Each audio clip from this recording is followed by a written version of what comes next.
Alright guys, Mr. Who's a Boss dropped a video.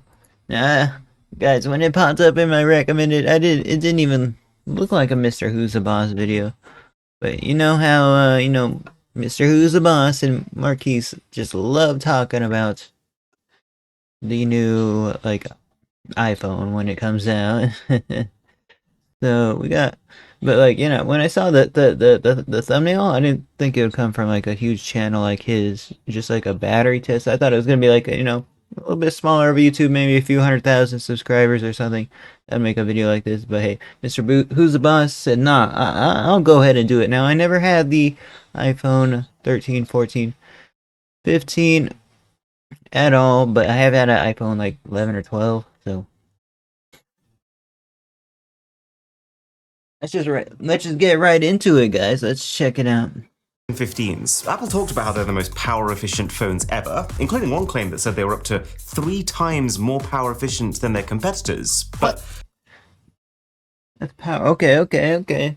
That's what this video is all about. I thought it was about processing power, but no, it's about power conservation. What they didn't mention is what that means for battery life. So we're going to go through a normal day of use to see how these new iPhones stack up. And while that happens, there's a few things. Bro, he didn't do it all at once though, man. Close enough though, right? Could have like... about the batteries here that we need to talk about. So first thing in the morning, some breakfast and TikTok. I'm disappointed in myself. And let's just quickly go over what phones we're testing here. So first, the 4 new iPhones, the 15 Pro. Guys, he's literally scrolling through it on each phone. Which is now $11.99. The $9.99 15 Pro, the $8.99 iPhone 15 Plus, and then the $7.99 base iPhone 15. And then as well as seeing how these new phones... That's not even YouTube Shorts or anything? YouTube's probably the one that pays them the most. Oh well. And stack up against each other, we're also going to be able to get a really cool bit of perspective because we have the iPhone 14 Pro Max to see how the very best phone from this year will compare to the best phone from last year. We have... Guys, the Pro Max is winning. Almost winning. Aren't there a lot of variables that can like interfere? Like what, depending on what kind of like content you're looking at? Have the base 14 to see how the base iPhones have changed from year to year, and then, of course, the 13 Pro Max, simply because that phone is the current world champion on the Mr. Who's the Boss battery test rankings. So it's just there. Yo, guys, it beat the 14 Pro Max. What? Dang, if you get the regular 15, it's pretty small. Look at it compared. 15 Pro's the same size as well. What? There in case we break the record. All right, breakfast over. And at this point, I'll normally start getting ready for the day with my favorite Spotify playlist. And this is quite an exciting result so far because the 15 Pro Max is in first place and it's trading blows with the current king, the 13 Pro Max. I would say that I care more about the battery on these iPhone 15s than I have on any other iPhone I've tested before. For the simple fact that this is the first time that it's not just about you. Thanks to the long overdue USB-C port, which can not just receive, but give power, you can, for the first time on an iPhone, use any extra juice that you might have to charge your earphones, to charge your... Yeah, that's pretty cool. Or just other people's phones. Can I charge my laptop? Maybe. Dude, that's so awesome. It's like a power bank almost.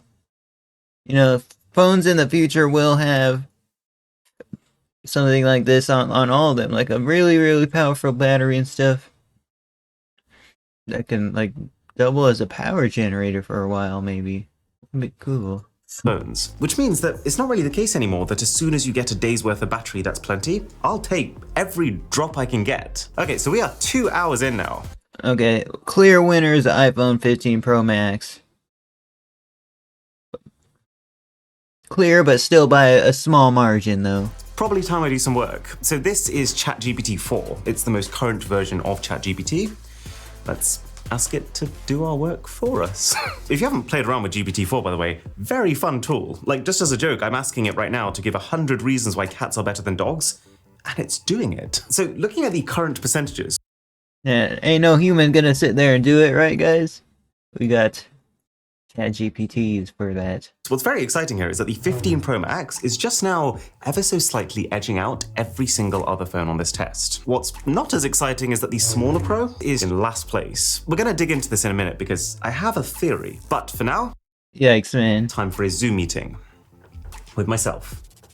7 times. Yeah, I normally sit next to these phones whenever we're battery testing, just making notes and nursing them, like children. Okay, so why would the iPhone 15 Pro be performing worse than the iPhone 15? And more concerningly, the iPhone 14? Well, firstly, against the iPhone 15, I think part of it is just that Apple has made the iPhone 15s better for battery life. And based on the spec sheet, you actually have this weird situation where it seems like And worse than the iPhone 14 as well, man. Supposed to be upgrade every year, man. the base 15 also has a bigger battery capacity than the 15 Pro. The thing that the Pro has going for it is the ProMotion display, which has the ability Guys, do you use your... I'm sure everybody's used a laptop that way, guys, where it's just like angled down. to increase the phone's refresh rate all the way up to 120 Hz, but importantly for battery, to dial it all the way down to 10 Hz when the app you're in doesn't need to be refreshing constantly. But because in this test so far, every app we've been in has had some sort of significant movement happening on screen at all times, we haven't been able to reap the benefits of that. But expect that Hey, bro. He's got a whole freaking theory on why it's... Okay. I mean, this guy's been like the phone guy for a while, so... to change as we go on. Okay, after a 2-hour call with 7 errands, I need a break. So let's open up the Headspace meditation app. And I want to explain another factor that I think is affecting the 15 Pros. Well, obviously one thing is dynamic island. Do you think he, like, went and, had his team do all this, like, installing apps and logging in, or he did it, guys? The 14 and the 13 Pro Max, they don't have to worry about it. I'd imagine it's Across 7 phones, man. not a massive battery drain, It'll but take at the a same while. time, I'd be very surprised if it isn't contributing to at least some of the difference here, because it's essentially one extra process that has to be running in the background at all times. But what I think is the bigger thing is that the 15 Pro and the 15 Pro Max specifically are being powered by a brand new chipset, the A17 Pro. The fact that it's a next generation 3nm chip should mean pretty large power efficiency improvements. That's the impression that I got when I watched the event, especially since Apple explicitly mentioned that the iPhone 15 Pros had the most efficient CPU ever, and that the efficiency cores in the chip, which run when you're not doing anything particularly demanding, are 3 times more efficient than the competition. But then, clearly, in practice, the battery gain is not as much as we initially thought it would be, just because a lot of the extra headroom generated by the efficiency is erased by the push to get more performance out of the chip. Now, let's just quickly move on to cameras, which is where I spend a lot of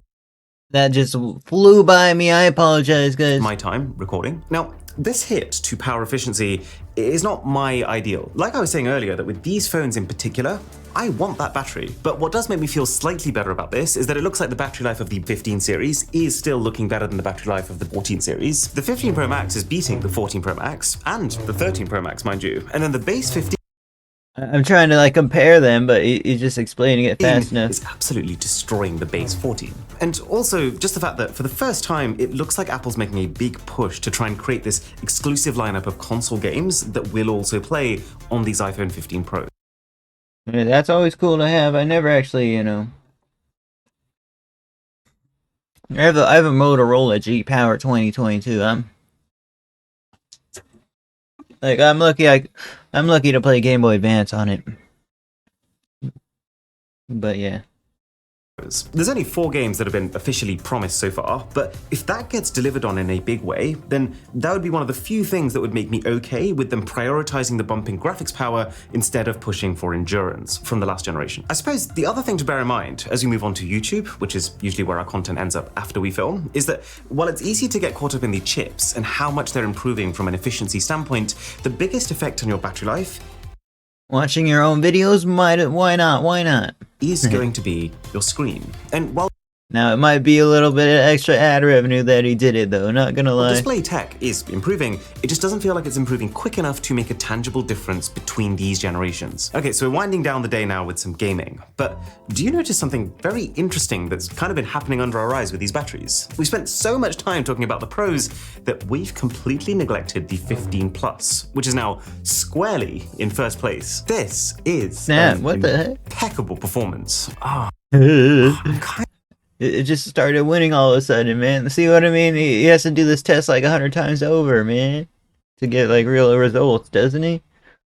So many It's thought about variables. it though. It's hard to be mad about crazy battery life, but then at the same time, if you're someone who's paid extra to have the pro experience, is battery not part of that? I'd consider myself a pro user, and for me, battery life is so vital that if a company came on stage one year with their phones and they just said, we've made the battery last 30% longer, they could drop the mic, they could do nothing else and just walk off at that point, and that would genuinely be enough for me to say that it was a success. Okay, we've Is it had our really? first casualty, and we are about to have our second. Bear in mind that for this test, Wi-Fi is on, Bluetooth is on, and the screen brightness is pretty high. The phone's speakers are off, so obviously the exact amount of battery Dang, 0% versus 30%. That's quite a big difference, though. life that you get will vary, but I've tried to 13's way behind there, man. calibrate it in a way that's more similar to a normal day in the life, as opposed to our past battery tests, which have been on the heavier use side. I can't believe how long this has been going on for. I am genuinely exhausted. But what makes me feel slightly better is that when I do hit the hay, I can do so with my 8 Sleep Pod, after a pretty long trip to America. It has a cover that fits over your bed, like any fitted sheet, and what you're seeing on these phones is the app that comes with it. Not this The key again. perk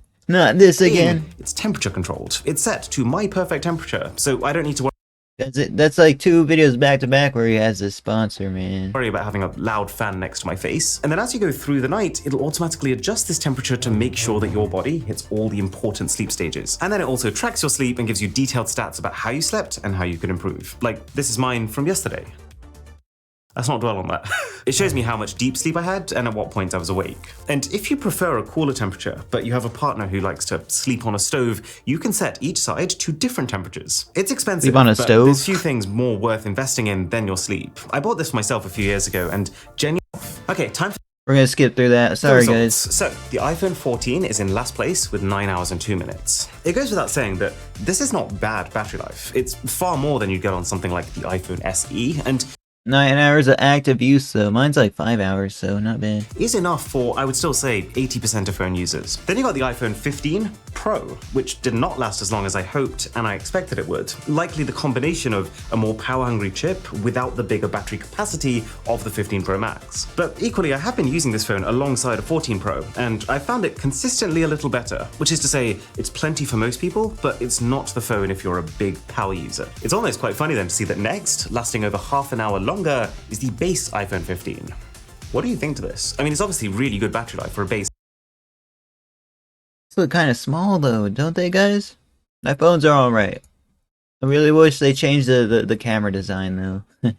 No, I like Android. Android all day. iPhone. Maybe the best ever, but am I the only one who feels like if there's one thing that the pros should have over the base versions, that it is battery? Next up then, lasting basically an hour longer, is the iPhone 14 Pro Max. I've used an iPhone 14 Pro Max for the last year as my main phone, and it's been, I would say, enough for my high-powered needs almost all the time. There's definitely been a couple of occasions where if it had just lasted that extra 5% longer, I could have made a phone call that I really needed to, or got one more round of a game in before needing to charge. But generally speaking, I've had a good experience. And then the Yeah, not that bad.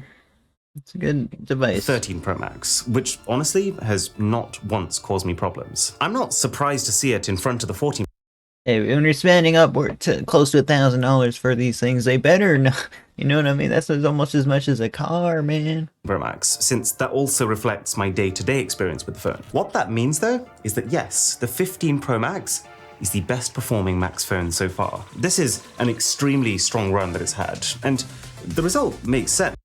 But still not the best, though, man. I mean, the battery capacity Pretty close second, on though. this Pro Max is a full 35% bigger than on the smaller Pro, so the fact that it lasts 25% longer, not a shocker. And hey, as a little sprinkle on top, I did also realize I left my SIM in this phone for the first few hours of this test, which will make very minimal difference when on Wi-Fi, but just for the sake of clarity, it probably would have lasted an extra 5 minutes. And then, what I did not see coming, the winner of this entire test, and by far the longest score I've ever recorded / had to sit through, would be the 15 Plus. And do consider subscribing if you appreciate the effort.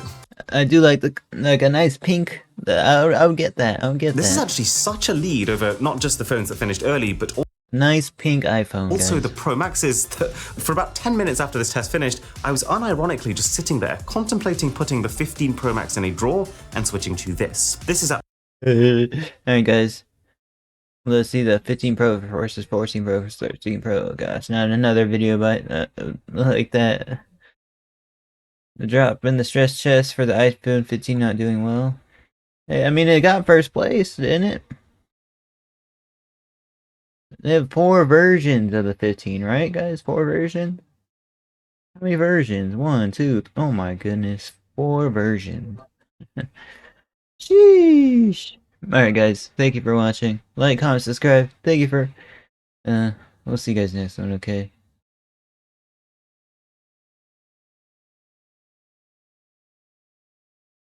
To 7,000. Wow, guys. Thank you, guys.